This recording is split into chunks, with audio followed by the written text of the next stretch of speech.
जय हिंद एवरीवन। कैसे हैं आप सब? आई होप आप सब बहुत अच्छे होंगे और सभी बच्चों की तैयारी बहुत अच्छी चल रही होगी।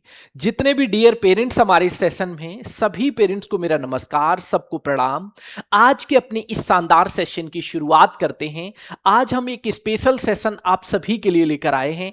नवोदय विद्यालय 2027 सिलेक्शन टेस्ट की अगर मैं बात करूं तो टाई ब्रेकर जो नियम है ये आखिर क्या है। ये टाई ब्रेकर नियम जो है आज हम इसके बारे में समझेंगे। आखिर ये नियम है क्या, इसका किसे मिलेगा लाभ, कंप्लीट इंफॉर्मेशन आज के इस सेशन में हम आपको प्रोवाइड कराने वाले हैं। तो अगर आप चैनल पर नए हैं तो चैनल को सब्सक्राइब करके जुड़े हमारे साथ जवाहर नवोदय विद्यालय की पल पल की अपडेट के लिए। तो चलिए बिना टाइम वेस्ट किए सेशन की शुरुआत करते हैं। अगर हम बात करें जवाहर नवोदय विद्यालय क्लास 6 के एग्जाम पैटर्न की, तो इस बार एग्जाम पैटर्न में परिवर्तन हुआ है और कुछ ये है एग्जाम पैटर्न इस बार। ठीक है, पहले केवल 3 सब्जेक्ट से ही क्वेश्चन आते थे, लेकिन अब ये 4 सब्जेक्ट से क्वेश्चन आने लगे हैं। क्लास 6 का एग्जाम पैटर्न में बदलाव हुआ है इस बार और ये है कंप्लीट एग्जाम पैटर्न। आइए समझते हैं एक बार, फिर आगे चलेंगे टाई ब्रेकर नियम पर। ठीक है, देखिए अगर मैं पहले सेक्शन की बात करें तो केवल पहले मेंटल एबिलिटी आया करता था। ठीक है, मतलब 2026 का जो सिलेक्शन टेस्ट था उसमें केवल 3 सब्जेक्ट थे। 2026 से पहले भी 3 ही सब्जेक्ट आते थे। ठीक है, कौन कौन? मेंटल एबिलिटी, अर्थमेटिक टेस्ट और लैंग्वेज टेस्ट। इस बार इसमें नए सब्जेक्ट को भी एड ऑन किया गया है, मेंटल एबिलिटी व पर्यावरण अध्ययन, जिसे हम लोग बोलते हैं ईबीएस इंग्लिश में। ठीक है, चलिए ईबीएस की अगर मैं बात करूं तो मेंटल एबिलिटी के भी 20 क्वेश्चन होंगे पेपर में और ईबीएस के भी 20 क्वेश्चन होंगे। इस तरीके से ओवरऑल 40 क्वेश्चन आएंगे सेक्शन फर्स्ट से। ठीक है, तो टोटल 50 मार्क्स का यहां से वेटेज होगा। और अगर मैं बात करूं यहां न्यूनतम क्वालिफाई मार्क्स कितने होंगे, तो 40 मार्क्स होंगे न्यूनतम क्वालिफाई मार्क्स। क्लियर है ये बात? चलिए अब हम आगे बढ़ते हैं। मतलब मेंटल एबिलिटी और ईबीएस में मिनिमम बच्चे को 14 मार्क्स तो लाने ही होंगे। अगर इससे कम मार्क्स आए तो बच्चा डिस्क्वालीफाई माना जाएगा, बाकी सेक्शन में चाहे भले ही वो फुल स्कोर करे। ठीक है, चलिए अब हम आगे बढ़ते हैं। इसी तरीके से सेकंड सेक्शन की मैं बात करूं तो यहां अर्थमेटिक है और अर्थमेटिक के 20 क्वेश्चन आएंगे। 25 मार्क्स का इसका वेटेज होता है।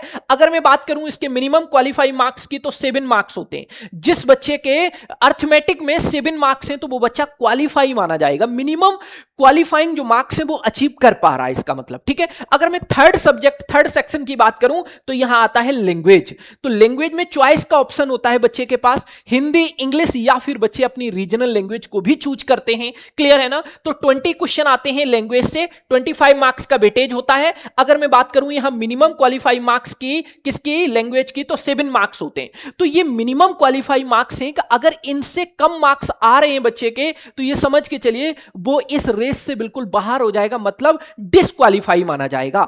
अगर इतने मार्क्स आ रहे हैं तो क्वालिफाई तो माना जाएगा, लेकिन यह निश्चित नहीं है कि उस बच्चे को रिजल्ट मिल ही जाएगा। मिनिमम मार्क्स केवल लेके आ रहा है तब। ठीक है, ऐसा नहीं होता, ये मिनिमम पासिंग मार्क्स हैं, इतने तो लाने ही हैं। और अच्छी मेरिट बनाने के लिए, मतलब जवाहर नवोदय विद्यालय में एडमिशन के लिए अब अच्छा स्कोर भी होना चाहिए साथ साथ। ठीक है, चलिए ये बात आप सभी को अच्छे से क्लियर होने लग रही होगी। चलिए 2 घंटे की परीक्षा का समय होता है, ये बात आप सभी को अच्छे से पता है। नहीं पता है तो आप लोग अच्छे से समझ लीजिएगा। क्लियर है? अब हम आगे बढ़ते हैं।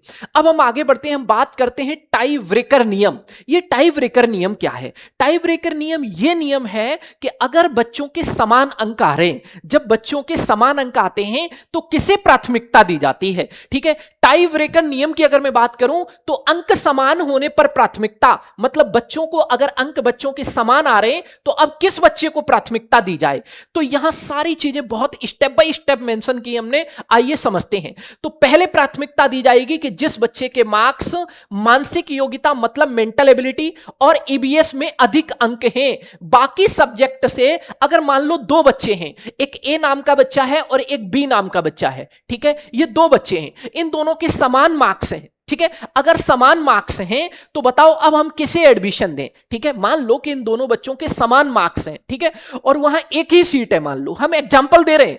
तो अगर 2 बच्चे हैं और एक ही सीट है और दोनों के समान नंबर हैं, अब किसे प्राथमिकता दें? तो आइए सारी चीजें अब समझने की कोशिश करिएगा। ठीक है, तो जिस बच्चे के मानसिक योग्यता, मेंटल एबिलिटी और ईबीएस में अधिक अंक होंगे उसे वरीयता दी जाएगी। मान लो कि इन दोनों के समान अंक आ गए, इसमें मेंटल एबिलिटी और ईबीएस में दोनों के समान है, तब क्या किया जाएगा? दूसरी कंडीशन क्या होगी? तो दूसरी कंडीशन होगी कि अंक गणित में अधिक अंक होने चाहिए, मतलब अर्थमेटिक में मार्क्स ज्यादा होना चाहिए। मान लो कि दोनों के अर्थमेटिक में मार्क्स ज्यादा हो गए, फिर क्या होगा? तीसरी कंडीशन क्या होगी? तो तीसरी कंडीशन होगी कि इन दोनों में यह देखा जाएगा, अब यह 2 भी हो सकते, 3 भी हो सकते, ज्यादा भी हो सकते, मतलब समान अंक होने पर प्राथमिकता किसे दी जाएगी। ठीक है, अब यह देखा जाएगा कि एसटी श्रेणी का उम्मीदवार, फिर देखा जाएगा एसटी श्रेणी का जो उम्मीदवार होगा उसे प्राथमिकता दी जाएगी। मान लो ये दोनों एसटी श्रेणी के उम्मीदवार हैं, आगे फिर क्या होगा कंडीशन? फिर एससी श्रेणी का उम्मीदवार होगा। ठीक है, एससी श्रेणी के उम्मीदवार को देखा जाएगा। मान लो हमने ये कहा कि जैसे एसटी श्रेणी के उम्मीदवार हैं, ठीक है,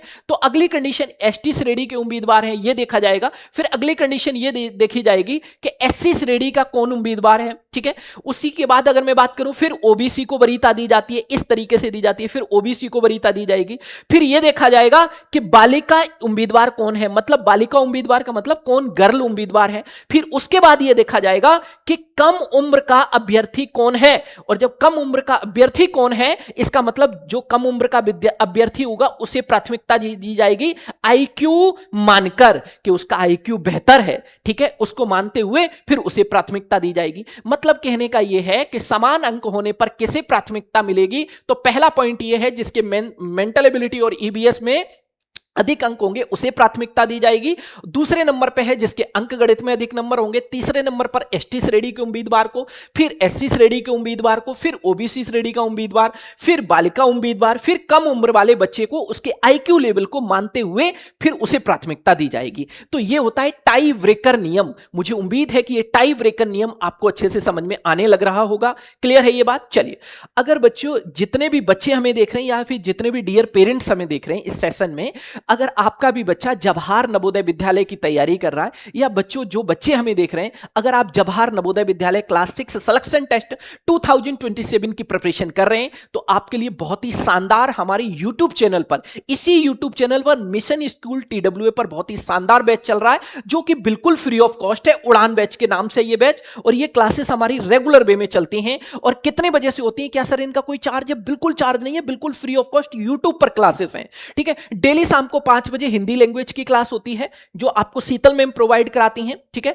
और डेली शाम को 6 बजे मेरी मैथ की क्लास होती है। डेली शाम को 7 बजे परवीन सर ईवीएस की क्लास प्रोवाइड कराते हैं बच्चों को, और डेली रात को 8 बजे मेंटल एबिलिटी की क्लास पीके सर बच्चों को प्रोवाइड कराते हैं। तो ये सारी क्लासेस का टाइम टेबल है। अगर बच्चों आप अपनी सफलता को सुनिश्चित करना चाहते हैं तो ये क्लासेस लेना बिल्कुल मत भूलें। और ये बिल्कुल सिस्टमेटिक तरीके से क्लासेस चल रही हैं जिनमें कंप्लीट सिलेबस कराया जाएगा, प्रैक्टिस कराई जाएगी, संडे को स्पेशली क्लास मिलती हैं, और संडे को ही क्लास इंग्लिश लैंग्वेज की भी देखने को मिलती है। एक लंबी क्लास रखते हैं ताकि डेली बच्चों का टाइम वेस्ट ना होकर एक साथ और कम टाइम में सारी चीजें अच्छे से कवर अप कर पाएं। और ये क्लासेस आपकी रेगुलर वे में चलती हैं। ठीक है, मंडे टू सैटरडे, संडे को स्पेशल क्लास होती है। मुझे उम्मीद है कि ये आप सभी को कॉन्सेप्ट क्लियर हो गया होगा कि टाई ब्रेकर नियम क्या है। और जितने भी बच्चे जवाहर नवोदय विद्यालय की तैयारी कर रहे हैं, इस बैच में जुड़कर, इन क्लासेस में जुड़कर अपनी सफलता को और बेहतर तरीके से अचीव कर सकते हैं। तो अगर आप चैनल पर नए हैं तो चैनल को सब्सक्राइब करना बिल्कुल ना भूलें। जवाहर नवोदय विद्यालय की पल पल की अपडेट के लिए मिलते हैं नेक्स्ट सेशन में। तब तक के लिए आप अपना ख्याल रखिएगा।